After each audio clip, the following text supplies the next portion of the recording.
tout barrage, tous les ponts que tu avais mis pour bloquer les autres là, il faut qu'on te rappelle ça. Quand tu rappelles le crime à un malfaiteur, ça lui fait mal. Mais voilà comment Laurent Gbagbo, avec ses partisans, ont empêché. Quand je vous disais que, quand il y a eu le coup d'État de 1999, tous les micmacs qu'ils ont fait pour empêcher que les partis soient mis au même pied d'égalité pour qu'on ait aux élections là. Comment ils ont fait pour laver la tête des gays là. Voilà un partisan de Laurent Gbagbo qui vous explique ce qu'ils ont fait. On empêche le CNSP et en tout cas le chef du CNSP, Guy Robert, de basculer dans le camp du RDR. Et deuxièmement, de tout mettre en œuvre pour que dans les meilleurs délais, le CNSP organise effectivement les élections sans éliminer la candidature du candidat du Front populaire ivoirien. Je dis à tous mes collaborateurs, notre prochain adversaire aux élections présidentielles, ce sera ni Ouattara ni Bédié, ce sera Guy Robert. Ça veut dire quoi? Ça veut dire que dans la politique, il ne faut pas rentrer dans un chemin qu'on ne connaît pas. Laurent Gbagbo est en train de vous dire, quand ils ont pu isoler, ils ont lavé tête des gays là, et puis ils ont disqualifié le RHDP avant la proclamation des résultats là. Il est sorti pour dire que lui là, leur vrai adversaire là, ce n'est pas ceux qui sont éliminés, ne seront plus là. Mais leur vrai adversaire, ça sera gay. Et qu'il ne faut jamais rentrer dans quelque chose que tu ne maîtrises pas. Et que lui, il ne va jamais rentrer dans quelque chose s'il n'est pas sûr de gagner. Lui, il ne rentre pas dedans. Et donc, c'est ce qu'il est en train d'expliquer comme ça aux uns et aux autres pour vous expliquer comment ils avaient fait pour manipuler les gens. Et comment ils avaient fait pour manipuler Guy Robert. Et c'est la même chose qu'ils avaient encore commencé en 2025. Quand Gbagbo a été retiré là, comme il ne sait plus où il veut aller, subitement, il y a des gens qui se réveillent, qu'ils ont payé pour dire, moi je ne suis pas inscrit, mais à mon nom sur la liste. Celui qui va vous parler, c'est quelqu'un pour qui je n'ai pas du tout d'estime. Mais quand même le diable dit la vérité, il faut montrer ça aux gens. André Sylvain Conan, là, c'est quelqu'un, je n'aime pas sa tête, parce qu'il n'est pas cohérent. Mais cela ne veut pas dire qu'il ne peut pas dire la vérité. Parce que les faits qu'il dit là, c'est des faits que tout le monde a déjà vus. Et donc là, il n'invente rien. Mais c'est de la manipulation venue de Laurent Gbagbo et de Chaka Dian. Et voici en quoi est-ce que ces manipulations consistaient. Oui, je vais intervenir sur trois aspects. Le premier aspect, c'est celui des fake news. Vous voyez, t'es pris mais en flagrant délit de manipulation, mais grotesque. Et ça m'a tellement choqué parce que des gens sur Facebook qui sont respectables a priori ont tenté de faire croire qu'ils ont été inscrits sans leur volonté et que une seule personne avait accouché des centaines d'autres, tout ça. Tout était de la manipulation. Et donc, si vous partez sur la page SUI Alerte Fake News, effectivement, vous verrez que depuis 3 ou 4 jours, on n'entend plus ça. Il a fallu que la CEI fasse ça, dévoile ces personnes qui étaient dans l'intox, pour qu'on n'entende plus parler de personnes qui prétendent avoir été inscrites sur la liste électorale sans leur consentement, avoir changé de lieu de vote sans leur consentement. Moi, je votais à Abidjan, à Cocody. Je me suis inscrit à Bokanda et je vote cette fois-ci à l'EPP Bledi parce que c'est mon quartier depuis des mois. Donc, ça ne m'a pas posé de problème. Ça, c'est la première chose. Okay. Je le dis constamment, la parole publique engage beaucoup de responsabilités. Et donc, de nombreux Ivoiriens, ce n'est pas seulement le cas de la CEI, de nombreux Ivoiriens accusent facilement, racontent des histoires facilement. Et ça devient une culture, la culture du doi. C'est-à-dire qu'on raconte des choses, voilà. On doit arrêter ça. Okay. Quand les choses sont sérieuses. Première chose. Deuxième point, prenons l'article 11 du Code électoral, alinéa 2. La liste électorale provisoire doit être publiée 3 mois au plus tard avant les élections. C'est écrit noir sur blanc. Donc moi, j'écoute cette affaire de RLE depuis un bon bout de temps. Et je me dis, vous savez, les partis politiques, il faut que les Ivoiriens le sachent. Les partis politiques, tous cherchent à manipuler l'opinion. Mais quand un problème se pose, essayez d'écouter les gens comme nous qui avons des positions indépendantes vis-à-vis des partis politiques. C'est écrit noir sur blanc. La liste électorale provisoire doit être publiée 3 mois au plus tard avant les élections. La définitive ou la non, le code électoral dit provisoire. On n'est même pas à la liste électorale définitive. Nous avons un nouveau système qui est le parrainage. Et c'est ce qui a fait que on a ouvert le recensement en novembre. Parce qu'il y a eu des choses en 2020, et prenez les vidéos des Mamadou Koulibaly et des Mabri Touakeus et tous, qui avaient dit que le système de parrainage tel qu'il avait été fait était précipité parce que le parrainage en 2020 avait été fait sur la liste électorale provisoire. Et des personnes avaient donc parrainé des candidats et n'étaient en définitive pas sur la liste électorale. Définitive, okay. De ce fait, pour qu'il y ait parrainage, il faut que la liste électorale définitive sorte au moins 3 mois avant. Rien que par le bon sens. Ok. Vous dites, faisons un nouveau recensement électoral. À quel moment on fait le recensement électoral? Nous sommes en mars. Ce processus n'est pas encore terminé. Le processus actuel n'est pas encore terminé, puisqu'on n'a pas encore la liste définitive. Okay. Après, le contentieux, il y a un aspect qu'on oublie souvent, c'est la saisine des tribunaux. Parce qu'il y a un recours. Si la CEI décide, par exemple, de ne pas inscrire quelqu'un, on peut saisir des tribunaux. D'ailleurs, je n'ai jamais entendu personne dire que j'ai saisi les tribunaux dans ce sens. Et donc, à quel moment on ouvre encore les centres de vote, les bureaux de vote pour faire le recensement? Pour faire l'enrôlement. À quel moment on fait le traitement des données? À quel moment on fait les recours, les affichages? À quel moment on fait le recours? À quel moment il y a une nouvelle liste définitive? Mais attends, ça n'est pas possible, et ils le savent, les partis politiques le savent, que ça n'est pas possible. Ça, c'est la deuxième chose. La troisième chose, le PDCI nous a dit, par la voix de Maître Blessy Chrysostome, qu'il y avait 2 millions de personnes étrangères inscrites sur la liste électorale. Je pense que c'est le moment. Parce que nous avons demandé au PDCI, fournissez-nous quand même quelques informations pour que notre journal Tchéivoire Hebdo puisse mener une investigation là-dessus. Mais le PDCI n'a pas été capable de nous donner des éléments sur les 2 millions de personnes étrangères inscrites sur la liste électorale. Mais nous sommes allés loin, puisque M. Blessy Chrysostome a cité une personnalité. L'ancien ministre Éric Caillé, qui est un informaticien vraiment pertinent hors pair, vu que c'est lui qui avait travaillé sur le système informatique qui sert jusqu'à aujourd'hui à payer les fonctionnaires, ça fait plus de 25 ans que ça existe, donc c'est un bon informaticien. Maître Blessy a cité l'ancien ministre Éric Caillé comme étant la source de cette information. Nous avons posé la question à l'ancien ministre Éric Caillé, qui dit, oui, effectivement, il y a eu cela, mais il y a eu des confusions. D'abord, première chose, je n'ai jamais dit qu'il y avait plus de 2 millions d'étrangers inscrits sur la liste électorale. Première chose. Deuxième chose, il nous dit, effectivement, il ne s'agit pas de maintenant, mais rappelez-vous de la liste grise de 2010, et qu'effectivement, nous avions des informations, et qu'il y avait plus d'1 million de personnes inscrites. Donc, vous voyez, il y a tellement de mensonges, il y a tellement de fausses informations.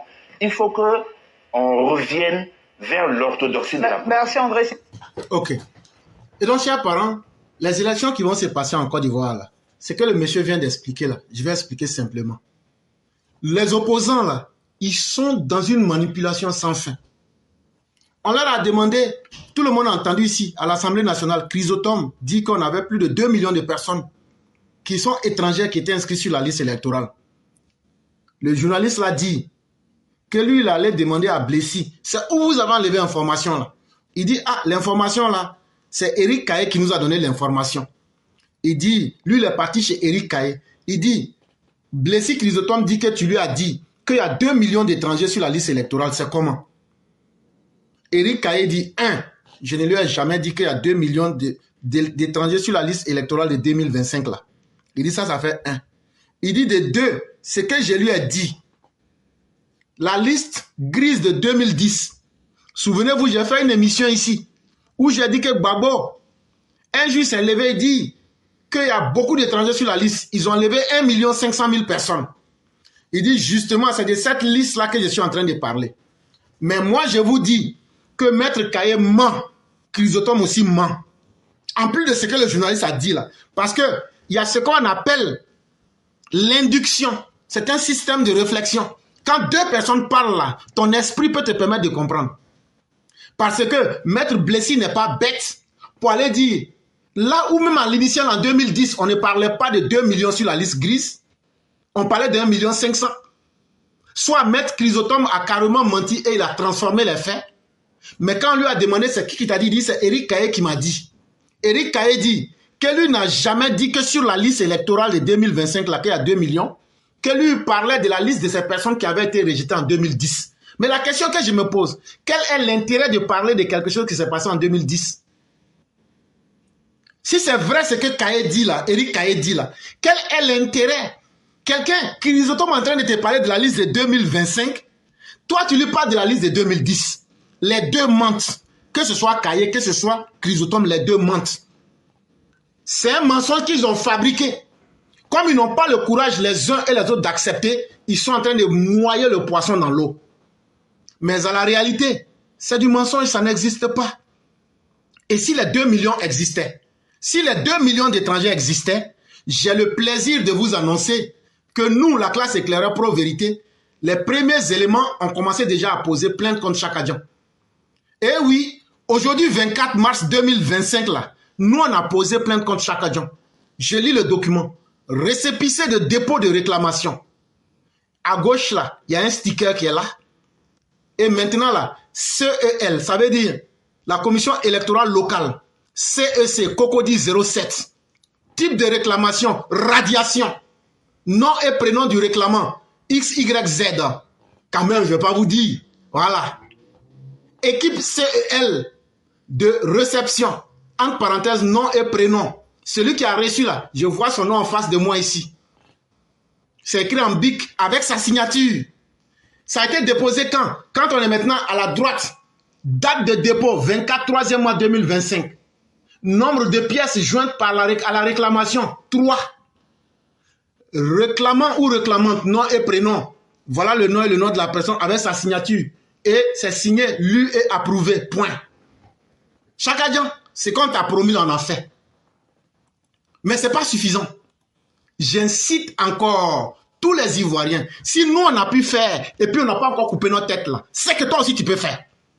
Allez en tas, et puis faites ça. Allez en tas, et puis faites ça.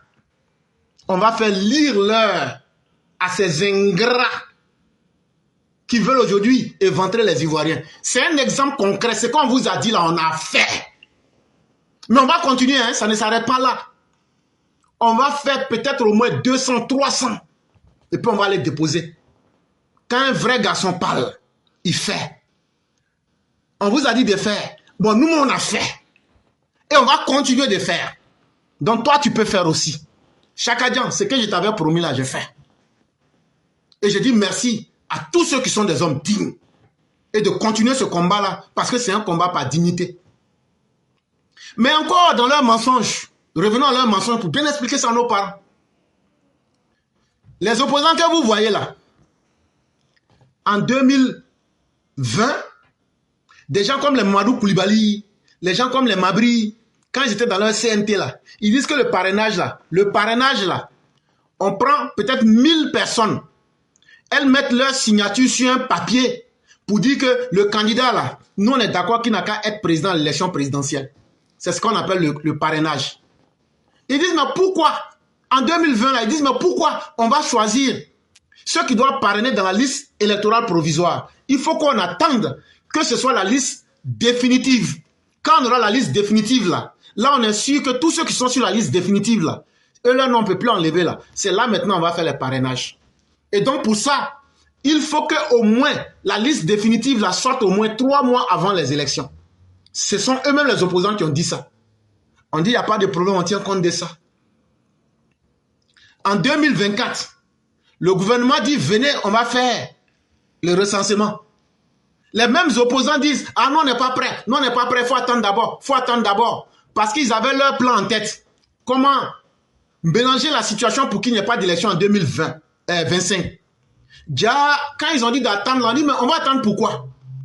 Ils disent, non, on n'est pas encore prêt. Ils disent qu'eux ne sont pas prêts. On dit, mais c'est quand vous serez prêts. Que bon, eux seront prêts vers les fin octobre, novembre, là, comme ça.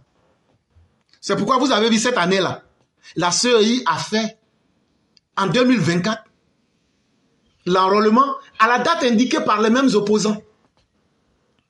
Mais pendant qu'il y avait ces enrôlements-là, c'est quel opposant vous avez vu en train de dire aux gens, venez vous inscrire sur la liste électorale?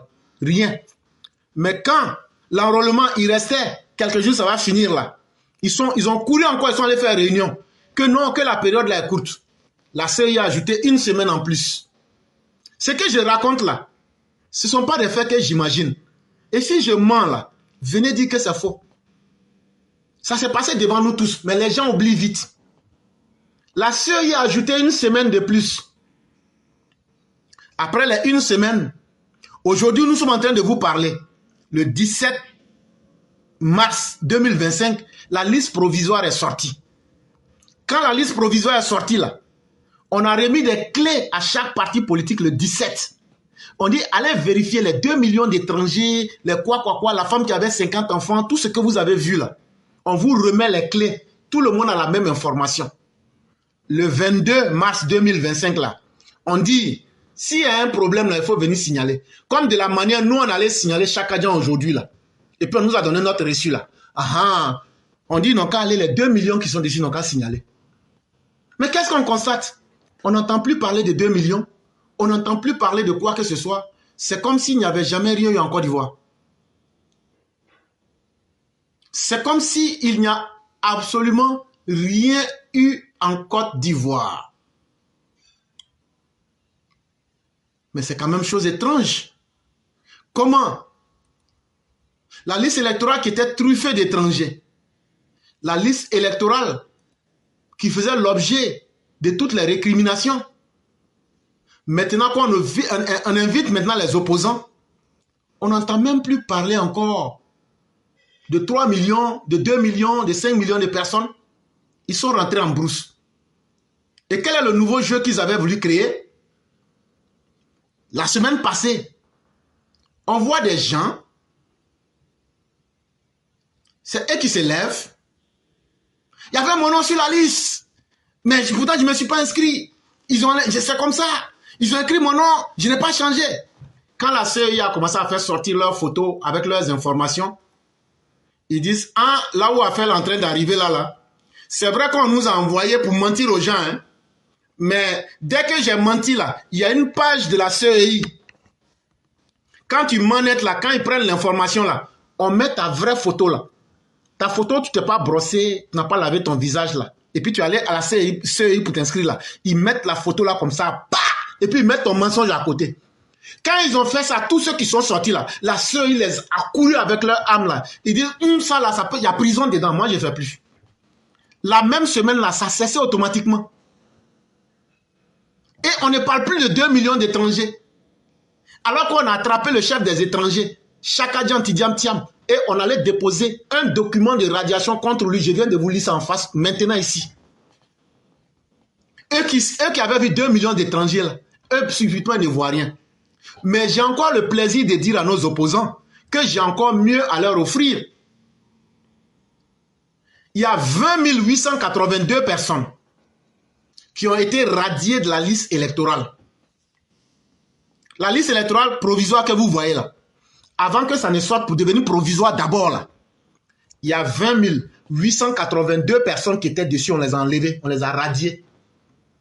Laurent Gbagbo fait partie. Laurent Gbagbo, le président de la FECI, avec les 2 secrétaires généraux de la FECI, Blé Goudé, puis, comment il s'appelle? L'autre là, l'animal là, voilà.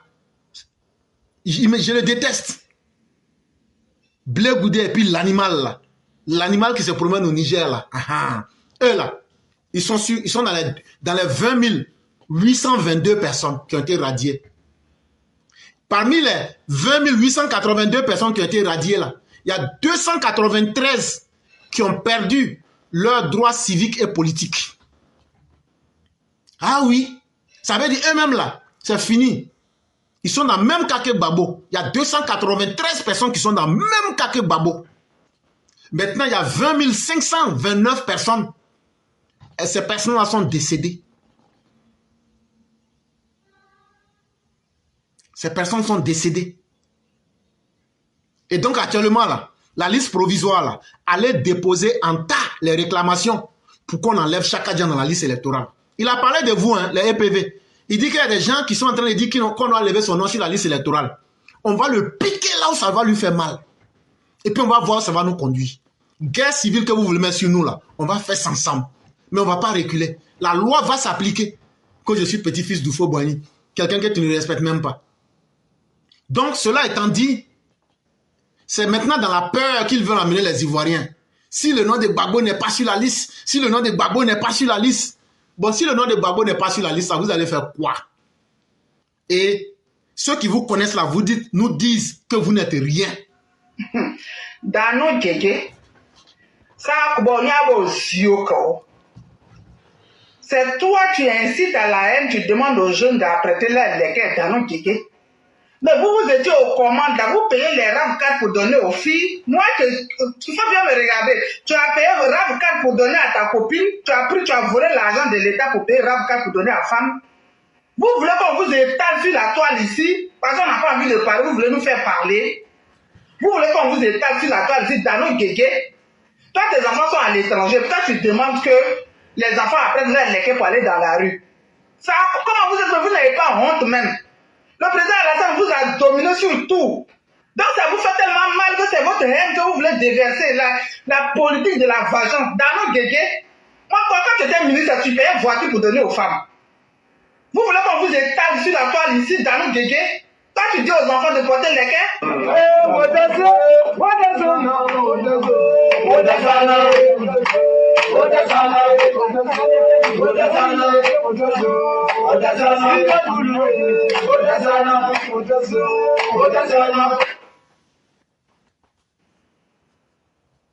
C'est nous qu'on a mis dehors. Hein. Quand il a dit le pouvoir est dans la rue, sortez là. C'est nous sommes sortis. Il n'a pas dit sorti. On dit non, le fils du peuple, on a donné. Après encore, on dit oh, on est attaqué. C'est nous. Moi, j'étais étudiante à Mermoz. C'est nous encore, on est sortis. Moi, j'ai vu des camarades étudiants mourir, prendre des balles dans la tête. On était à la LTI, on soulevait les corps. Est-ce qu'en tant que jeune, on doit vivre ça? On a ce traumatisme, on finit pas. 2010 encore, tu reviens encore, ça continue. Mais on ne va pas laisser faire ça à nos petits frères. On va pas, ça ne va pas continuer. Ça ne va pas continuer. Et dès qu'on t'autorise à revenir, mais tu vois, il est au pays là-bas, comme un frère disait tout à l'heure, ils sont au pays là-bas. S'il y a quelqu'un normalement qui doit être en danger, c'était lui.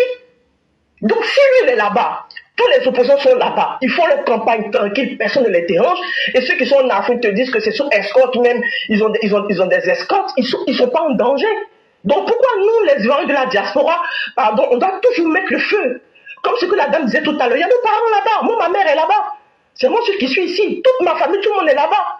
Donc quand ces individus-là, au nom, je ne sais pas de quoi, on leur a promis quoi, je ne sais pas, il faut brûler tout un pays pour un seul individu, ça ne sert à rien. Moi j'ai dit, je le répète, j'ai dit dans tous les panels où je montre, je suis fille de l'Ouest. 2010, j'ai voté 2010, premier tour. Honnêtement, j'ai voté Gbagbo. Quand j'ai compris que ça partait, parce que j'ai l'intelligence, je suis parti un peu à l'école, on est parti un peu à l'école, même si on n'a pas fait le doctorat, on réfléchit. Deuxième tour, je dis ce gars-là, il est fini. La communauté internationale t'a verrouillé, il ne peut pas nous envoyer quelque part. J'ai voté Ado. 2015, j'ai voté Ado. 2020, j'ai voté Ado. Là, on a lancé l'enrôlement. Je suis parti me faire la liste. On dit non, ton nom est bon, tout est bon. J'attends octobre. J'allais voter Ado. Ça chauffe pas. C'est pas une question de je suis Bété, je suis Djoula, c'est pas Burkinabé. Qu'est-ce qui fait avancer mon pays? Ma mère en sécurité, mes frères sont en sécurité. C'est lui qui garantit ma sécurité. C'est lui qui a le relationnel pour garantir la sécurité de ma famille. C'est lui que je vote. Je ne vote pas l'individu. On a voté l'individu ici.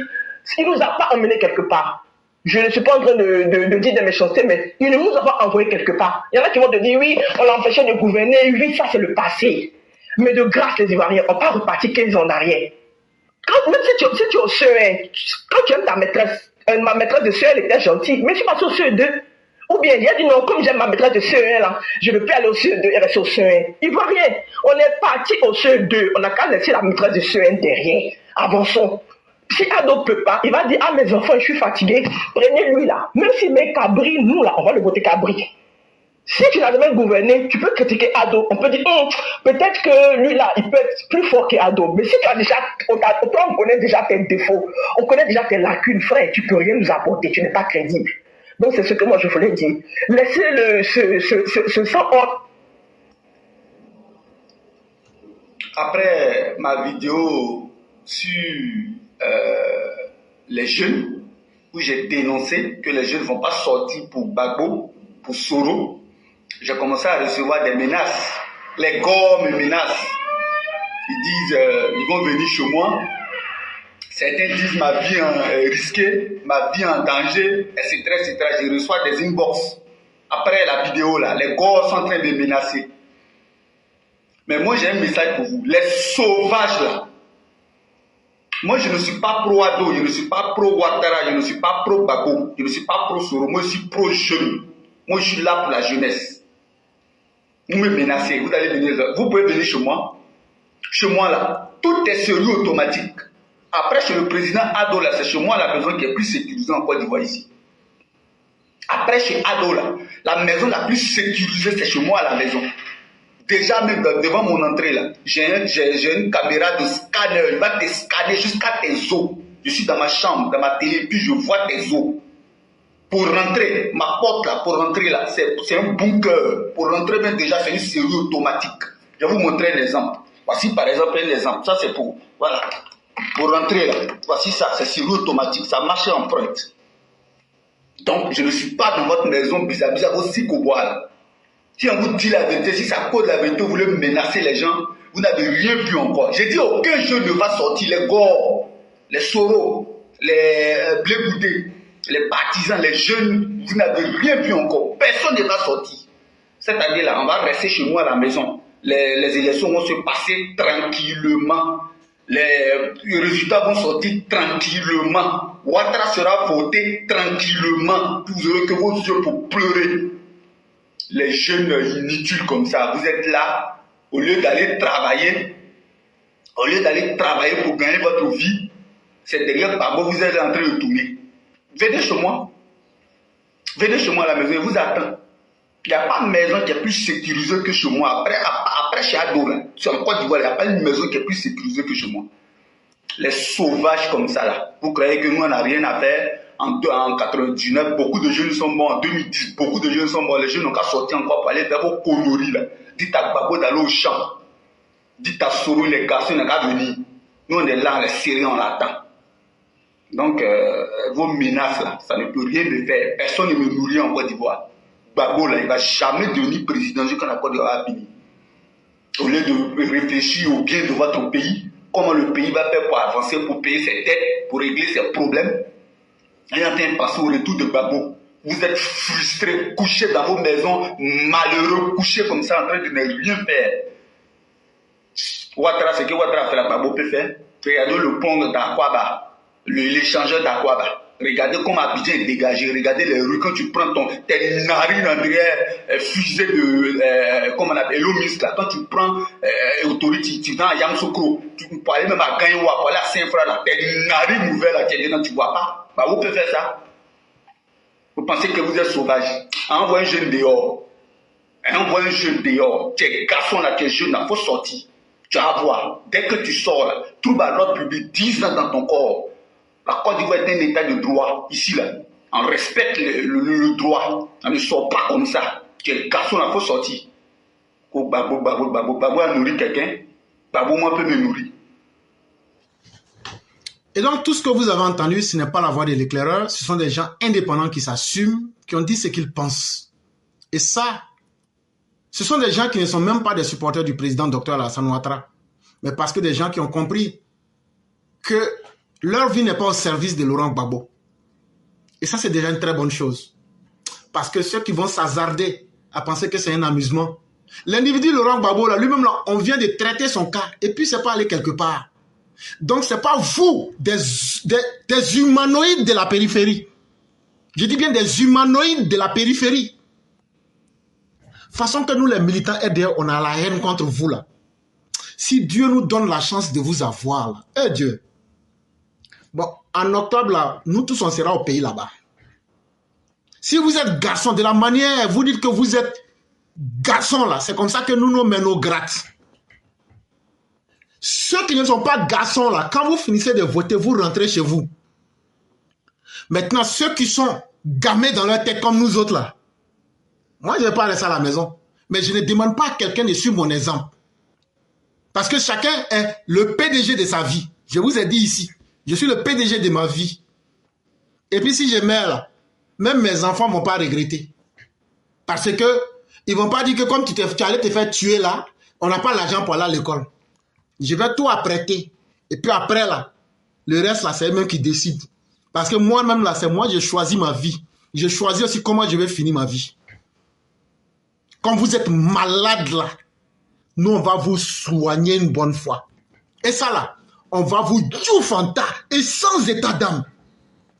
Nos parents que vous aviez fait coucher dans les charniers là, on va faire charnier de gore.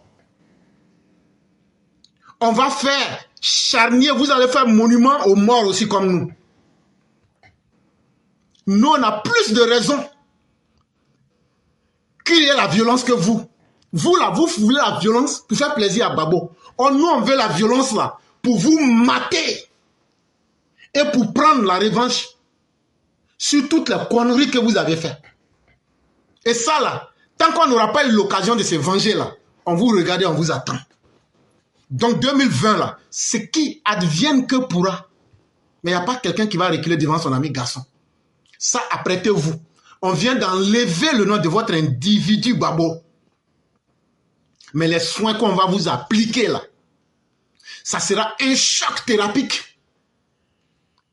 Et de ce choc-là, vous n'allez plus jamais vous relever.